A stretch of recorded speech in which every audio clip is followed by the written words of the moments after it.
Já, Óli, 2-1 sigur hérna á Stjörnunni í loka leik fyrir tvískiptingu. Bara hvernig fyrstu viðbrögð eftir leik?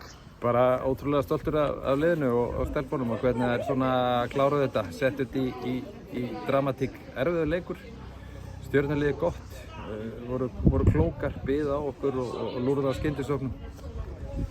Þannig að það var svona ekkert hægt að sleppa alveg fram af sér beislinu fyrir þarna svona þegar fór að líða seinna hálfleikinn.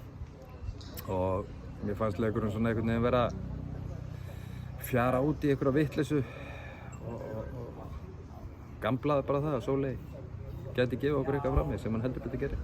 Var þetta þjálfara snilli frá þér að henda henni fram? Nei, þetta var bara, hún gerir þetta á æfingum þegar hún þreytt á í vörninni eða fer fram og er fljót, er stór, er sterk og kláraði þetta bara alveg hrikalega vel eins og sendir í raun og veru. Ég var leikum við að byrja að undirbúa spurningar hérna fyrir því eins og það var að fara í neðri hlutan. Nú er það alltaf yfir leiði efri hlutan. Hvernig farið þið svona inn í þessa síðustu 5 leiki?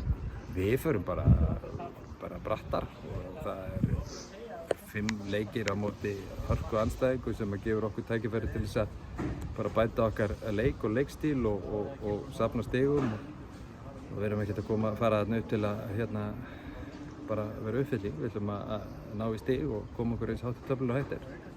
Það mætti segja svona nýtt mót sé að byrja. Hvernig horfir þetta það sem liðið er við þér? Þetta byrjar erfiðlega og svo farið að vinna ykkur svona upp og endið í efri hlutanum. Þú hlýtur að vera ánægður með það. Já, mjög ánægður og spilamennska er búin að vera góð í sumar. Það hafa verið fáir lélegir leikir, það hafa verið kaflar sem hafa verið slækir. Við höfum risið upp úr alls konar mótlæti og það er styrkur í liðinu karakter og þannig að bara halda áfram á þessu. Við töpum fyrir Breiðablik í síðasta leik og þar á undan vorum við með ágætis rönn.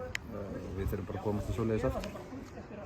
Val held ég alveg örugglega í næstu helgi. Hvernig svona farið bara brött inn í það? Það er ekki að gema þér. Það er bara alltaf gaman að mæta Pétri og hans stúlku. Við bara núna ná þessu úr sér, njóta og fagna og þeir eru að fá að njóta stelpunnar að hafa gert þetta svona dramatískt og svo fer kallinn bara að undirbúa valsleikinn einhvern tíðan um miðja viku.